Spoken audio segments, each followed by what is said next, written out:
hay una serie de mitos, de construcciones imaginarias, fantásticas, vinculadas a la figura de Trujillo, que se han ido enraizándose en el saber popular.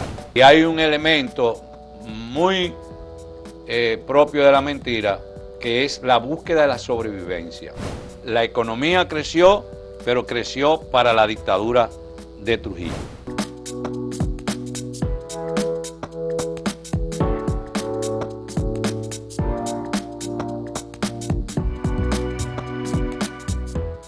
Saludos amigas, amigos, ustedes sintonizan Acento TV y su espacio a partir de ahora. Y ya ustedes adivinan, hoy es viernes, por tanto está aquí Bernardo Matías, el hombre de los viernes, con un tema muy interesante.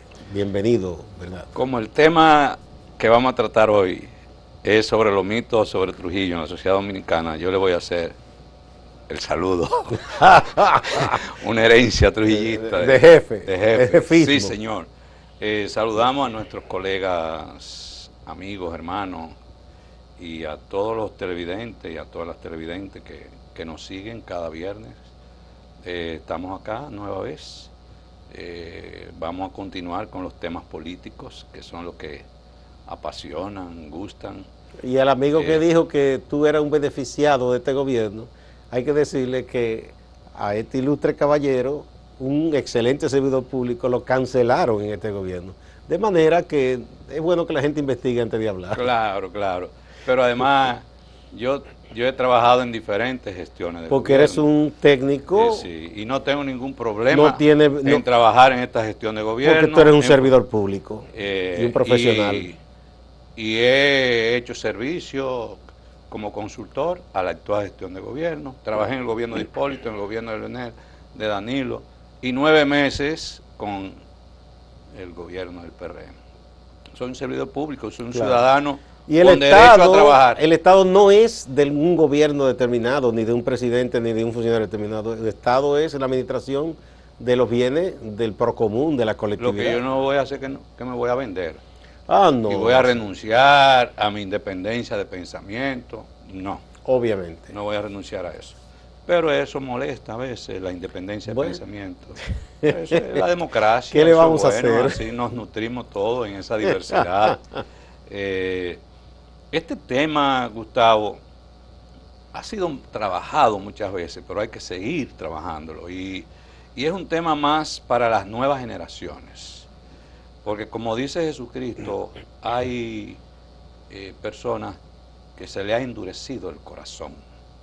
Y tú puedes hablar de todo lo que tú hables y con datos bien precisos, y no cambian de mentalidad ni de manera de pensar.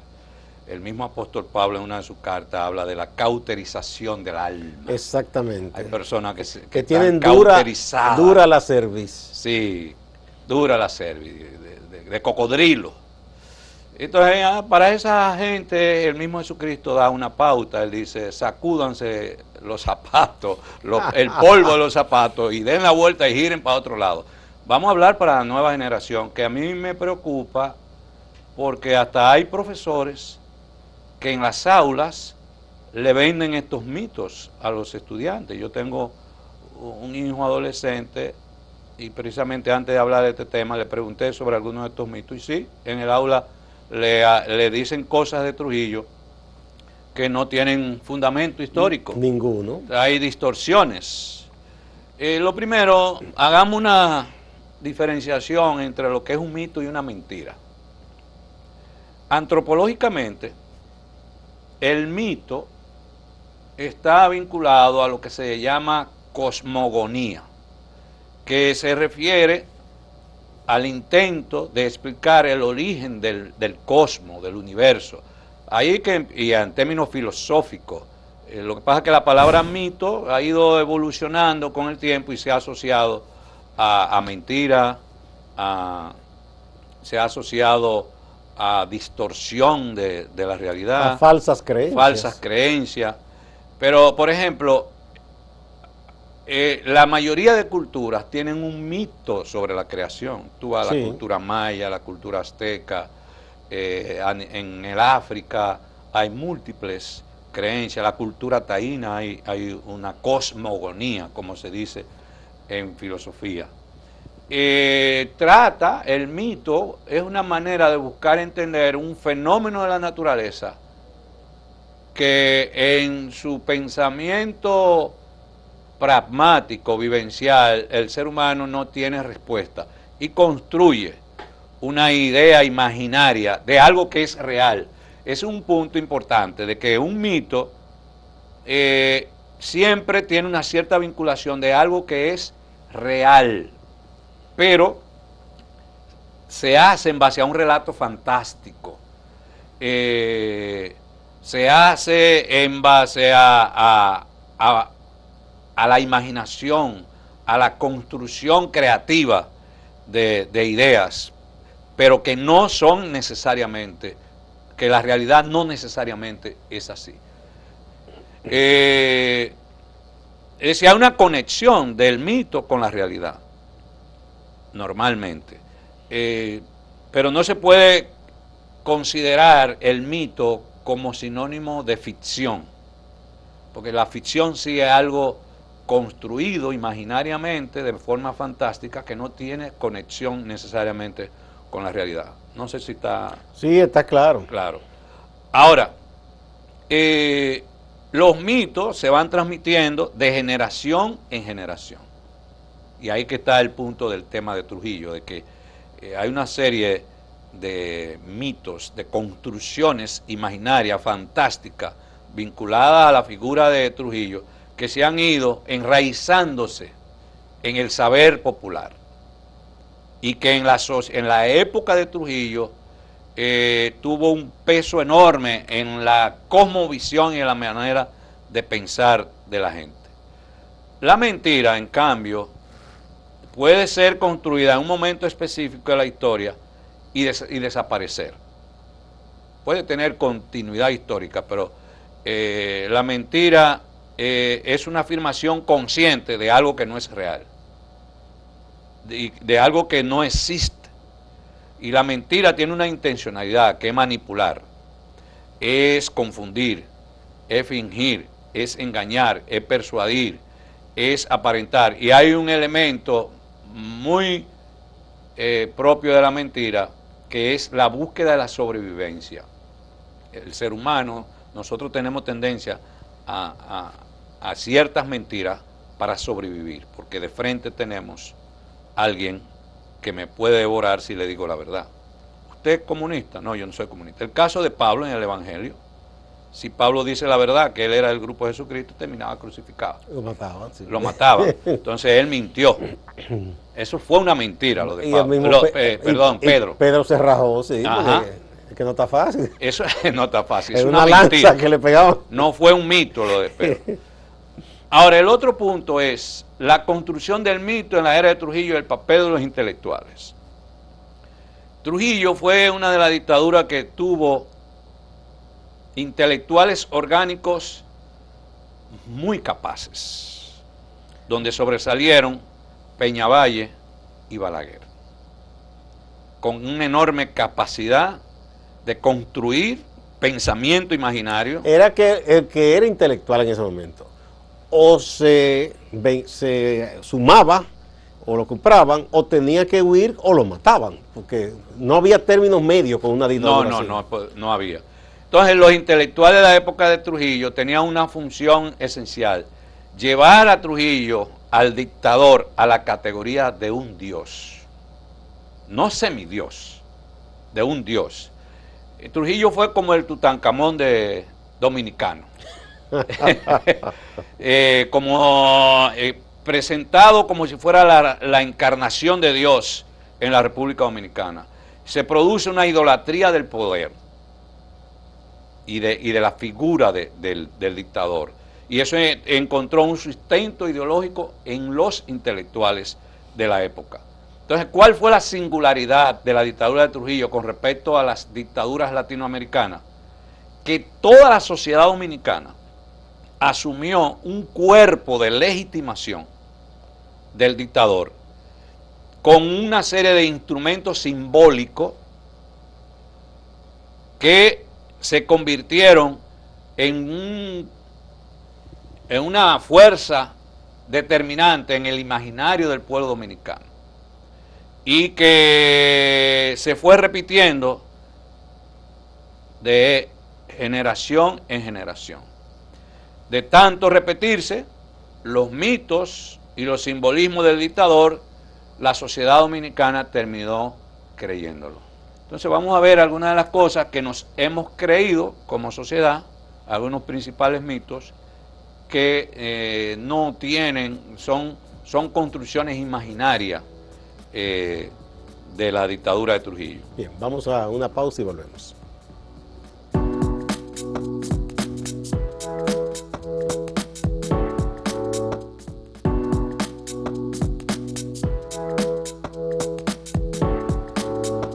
Mitos sobre el dictador Trujillo, el tema de hoy del hombre de los viernes. Vamos a ver algunos. Trujillo, un hombre de acción, temerario y valiente. No. Si usted es un hombre de acción, temerario y valiente, sea capaz de enfrentar a sus contrarios. Trujillo siempre mandaba matar. ¿Dónde está la valentía? No, tú teniendo un ejército de matones, eso no es valiente. Dime un solo hecho histórico donde Trujillo puede tener la categoría del héroe.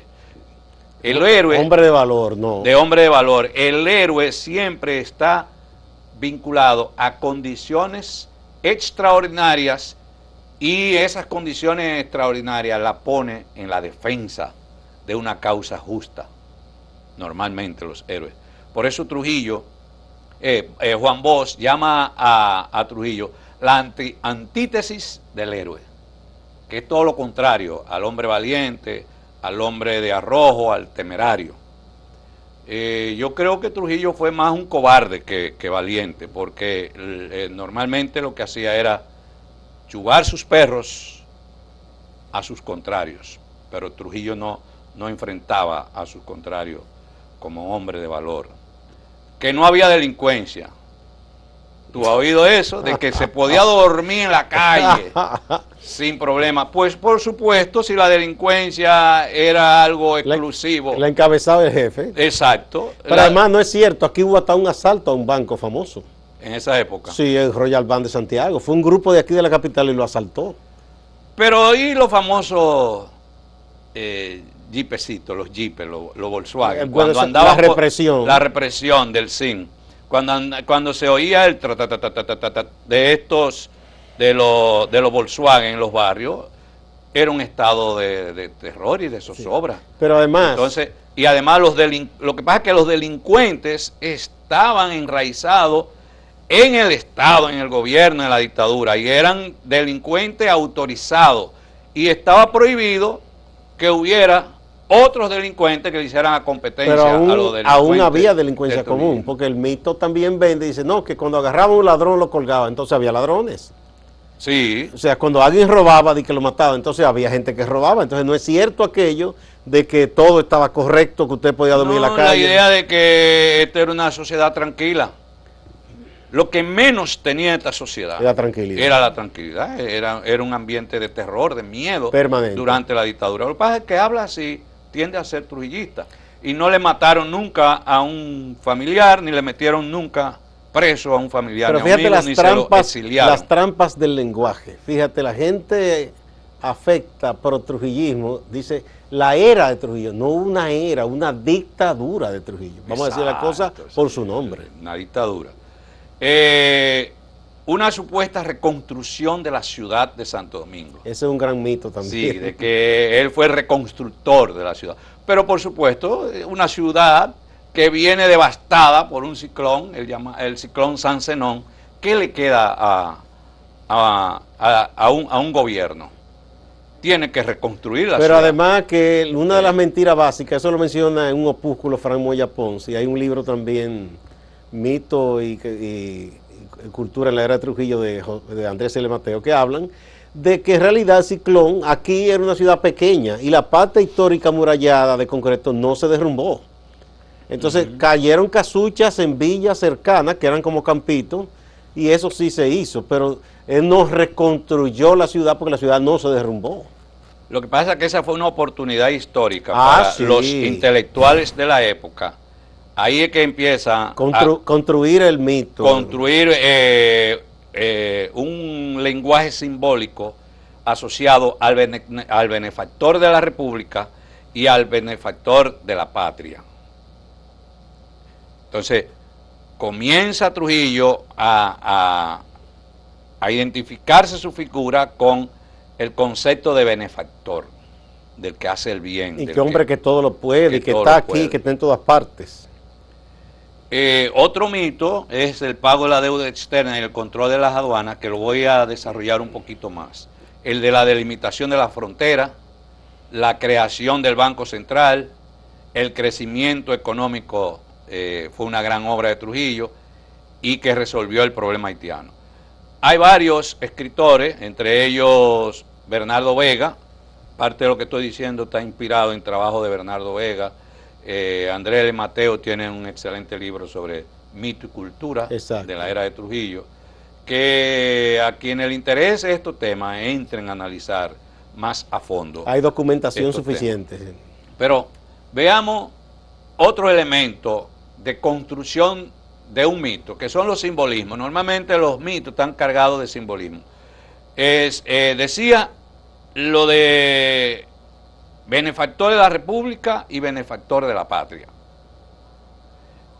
Manifestaciones de adhesión al dictador, obligatoria, actos de veneración del dictador o actos de veneración de las familias de Trujillo, la madre, la hija.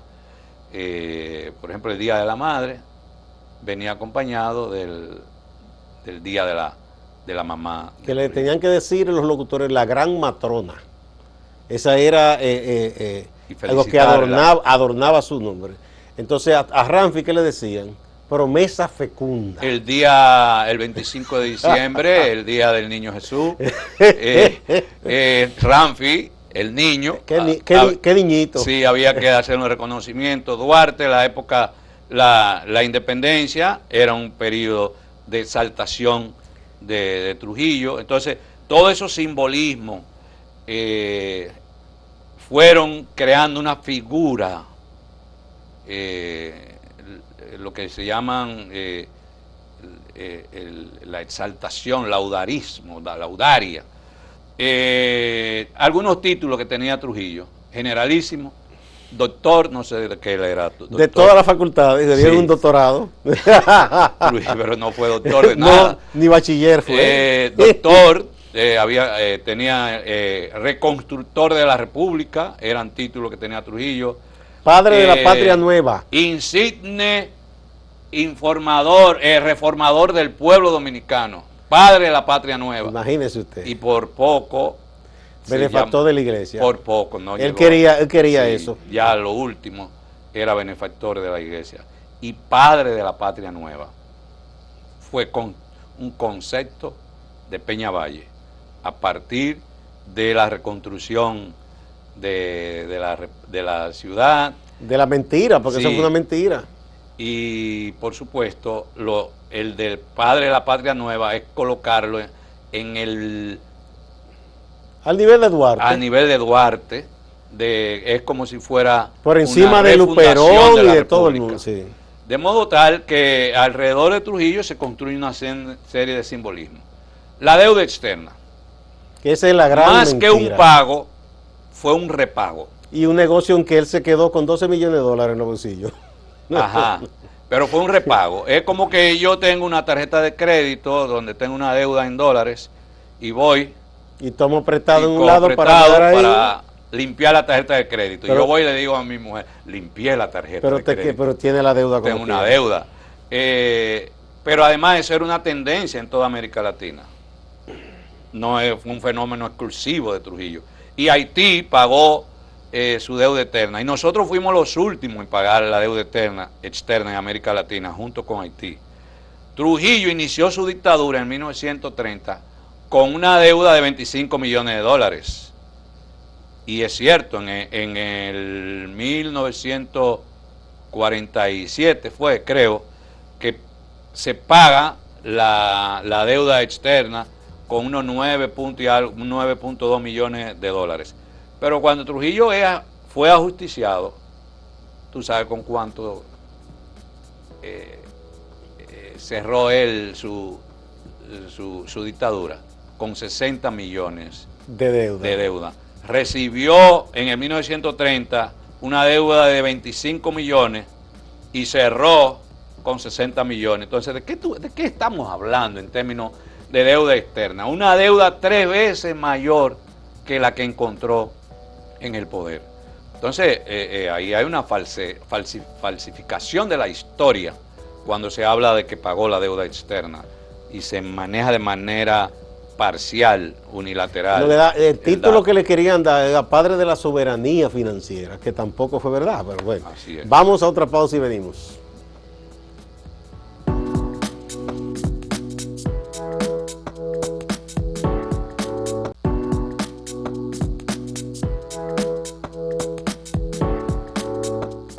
Que Trujillo fue el más patriota y nacionalista y que fue el único que hizo que los haitianos nos respetaran, según los adulones de Trujillo. No, porque sobre ese tema hay datos históricos que demuestran que Trujillo no fue el gran patriota que algunos, y que tuvo una visión de control y de poner bien claras las relaciones con Haití y República Dominicana. Trujillo le entregó al presidente de Haití un pedazo del territorio dominicano por ahí por restauración. Hincha. Es decir, le llaman la miel, hincha. ¿A cambio de qué? De que los exiliados antitrujillistas que estaban del otro lado de la frontera, el gobierno haitiano se lo expulsara de ese territorio y hubiera un control de sus acciones. Eso hizo Trujillo. La matanza del 1937. Trujillo tenía, en el país había 16 ingenios azucareros y 14 eran propiedad de Trujillo.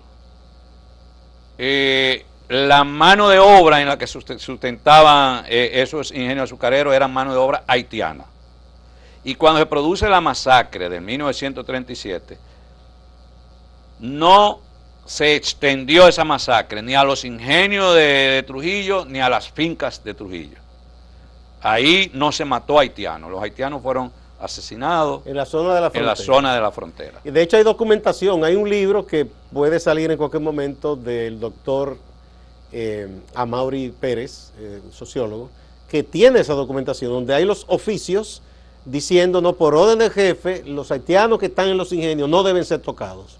Sí, la economía de esos ingenios azucareros, el trabajo, estaba sustentado en mano de obra haitiana. Y Trujillo tenía la propiedad de 14 de esos 16 ingenios. Por tanto, no hay evidencias históricas de ese patriotismo de Trujillo. El control de las aduanas. Pero además, antes que eso, cuando la invasión y ocupación norteamericana del país, ¿cuál fue el papel de Trujillo? En el 1916. 16. Oh, pero fue militante activo. Un militar al servicio de los invasores. Pero ¿y quién fue que puso a Trujillo en 1930? Los mismos norteamericanos. Y sí, lo que hizo fue perseguir a los patriotas de verdad que defendían el territorio ocupado por militares extranjeros. O sea que fue un traidor. Creo que no nos va a dar tiempo para desarrollar algunos de estos mitos. Quiero que veamos uno sobre el crecimiento económico, que se habla de que la economía en la época de Trujillo en 32 años creció. También, que no fue un sí, solo pero periodo. Oye, lo interesante de ese crecimiento económico, porque los mitos para construirlo hay una deformación de la realidad. Sí hubo crecimiento económico. Ahora, ¿qué pasó? Los bienes de la familia Trujillo ascendieron al equivalente a un 42% del Producto Interno Bruto nacional. Es decir, los Trujillo controlaban un 42% del PIB dominicano. Es decir, fue un crecimiento económico de la riqueza de los Trujillo. Es decir, casi la mitad del Producto Interno Bruto Nacional estaba en manos, estaba controlado por Trujillo. La economía creció, pero creció para la dictadura de Trujillo, para sus familiares. El tema del control de las aduanas y lo de la creación del Banco Central, eso fue una tendencia que se estaba dando a nivel continental y a nivel mundial. Lo del Banco Central está vinculado a las políticas financieras que se tomaron en el acuerdo famoso de Bretton Woods en el año, creo que fue en 1944. Fue después de la Segunda Guerra. En Estados Unidos, los acuerdos de Bretton Woods, que hace esos acuerdos hacen una redefinición del mundo financiero a nivel internacional. Ahí que sale el Banco Mundial, el BID y a estos países dependientes dicen tienen que hacer esto, tener monedas nacionales, tener un banco central. Se establece el dólar como la manera de la moneda de cambio a nivel mundial, internacional, y los países tenían que regular sus economías en base a esos nuevos acuerdos. Entonces Trujillo lo que hace es ajustarse a ese nuevo modelo internacional, pero no es producto de un ejercicio patriótico. Ni un genio que creó eso, ¿no? Ahí es que está el discurso ideológico de la construcción imaginaria de asociar una medida económica con el heroísmo. Ahí que está la manipulación. Economía y heroísmo. Creo el Banco Central, soy un héroe, fui capaz de darle identidad propia al país. Es una tendencia que estaba dando en el mundo y un requisito para tú poder insertarte en la economía mundial. Y él se sometió a esas directrices. No tenía de otra. Exactamente. Bueno, entonces, hemos llegado al final. Hay muchísimo más, yo sé. Es sustancioso el documento. Ustedes saben que estará colgado en acento.com.do con la reseña de esta sección El Hombre de los Viernes de Bernardo Matías. Muchas gracias y nos vemos en la próxima semana.